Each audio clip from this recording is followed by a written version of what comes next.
Hello tennis guys, and welcome to my first episode of Tennis Guys School of Tennis. So in this video we will take a closer look at some of the exercises that I do with Vincent. So this guy is just 14 years old. I have been teaching him tennis for I believe 8 months, and before me he was learning tennis also about 1 year. So not a full 2 years in learning process, and he is doing fantastic. He is a natural talent, so he's a type of guy that he learns tennis himself also at the time when he is, let's say, alone without a coach. He is constantly learning because he's watching tennis, he's trying some stuff himself, and I'm just there as a guide, and that's the perfect combination. So in this exercise, which looks very simple, but I want to stress out that the best things in tennis, the best exercises in tennis should be simple and efficient. This is not something that only coaches do with juniors or children on, let's say, beginner level. This is something that also the pro players do with their coaches. So don't be, let's say, ashamed when a coach comes to you with a tennis ball and just starts throwing balls at you and you need to hit them. That's something that is absolutely necessary to advance in tennis. So that's my first, let's say, and take it as a talk to you. I'm just talking to you what is on my mind. So my advice is, if you have a tennis coach who never does this type of exercise with you, who never goes on the same half court where you are, and who is not in contact with you, and it is very intimate. This is an intimate contact that helps to connect with your coach.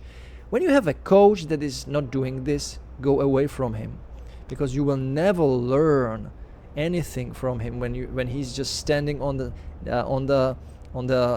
second half of the court and he is yelling at you. Not at all. So try find a creative coach that is trying new things with you, and you will progress dramatically. So what is this all about? You can say, oh, this looks kind of random, and this looks kind of unpolished. This looks not very nice, very good, and so on. Yes, it's just improvisation. I always improvise on the court. I create nonsense, situations that kind of make no sense. But it's not about making sense.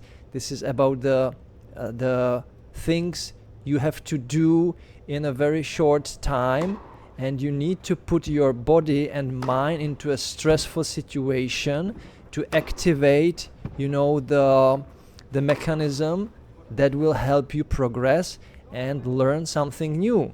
If you don't do that, if you are not put in a stressful situation, and this is a stressful situation, guys, believe me, running around the cones is stressful as hell for the kid, but we have to do it. It's something absolutely necessary to do, and it's fun. He enjoys it very much. So once again, what is this all about? There are 3 points I want to mention what he learns by doing this. So the first point is obviously the most important one, and I need to stress this out once again. We don't focus on the result. We focus on the thing that is that leads to the result. So the saying that the path is the goal, that in life is not important the goal. The path that you take to the goal is the most important thing in life.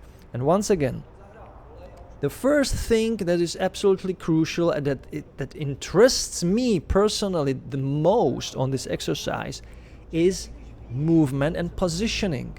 How he moves, how he positions himself, and if he does that correctly, he can progress to the next level, and the next level is the reaction and anticipation.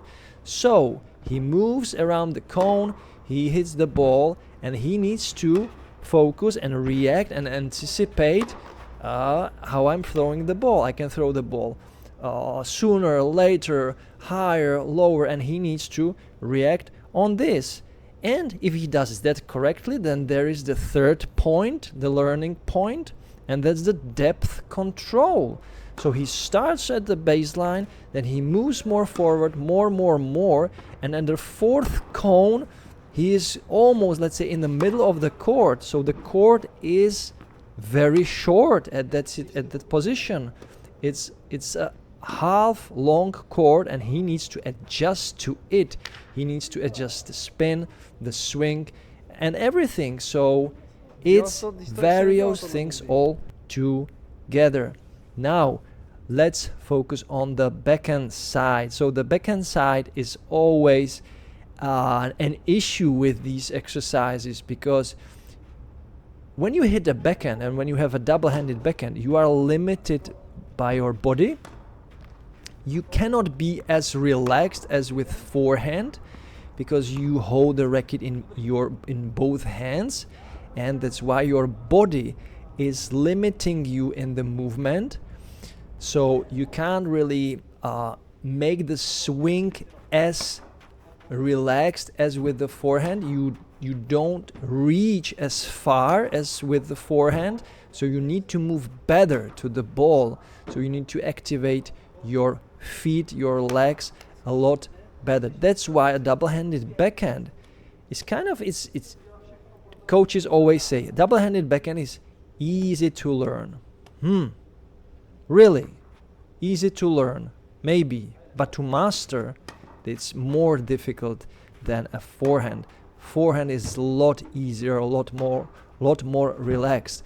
And if you want to become a good tennis player, you know that there is the saying that you are only as good as is your weak spot. So if your weak spot is really weak, then your overall total tennis, let's say, quality is also weak. So in this situation, we are trying to improve Vincent's double-handed backhand, and I can say, guys, you can see that we really struggle with that, because it's, as I told you, it's something that you just have to connect all of the parts of the chain really nicely and properly, and the body must stay firm in when you are hitting the ball, and you just need to swing the racket really well. There is no time for some adjustments.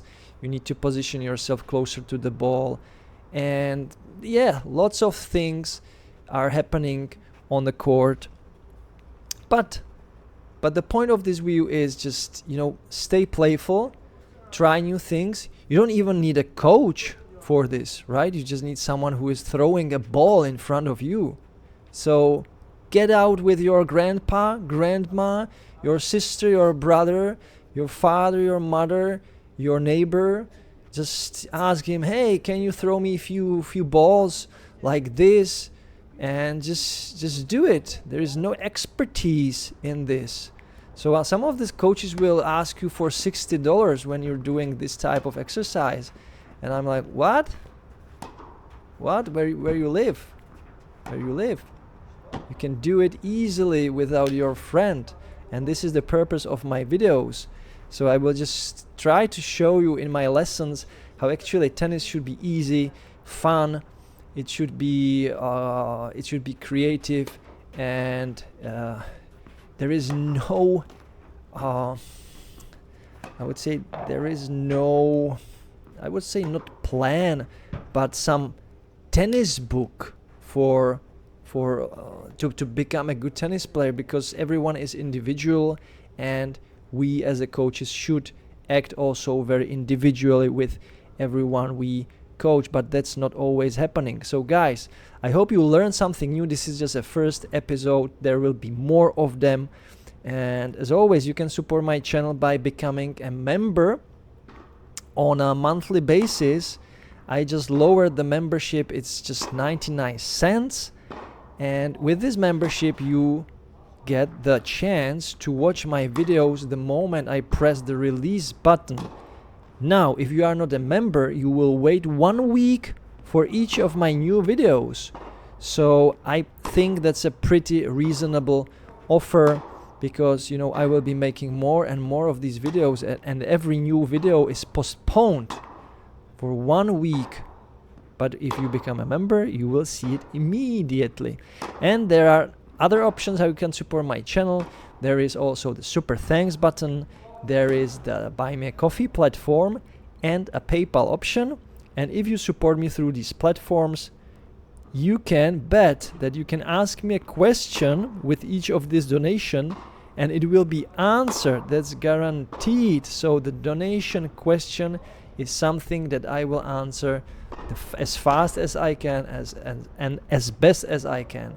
So guys, I thank you so much for watching, and as always, enjoy tennis, play tennis, watch tennis every time, every day, and don't forget to enjoy the manooovrlbity. Bye guys.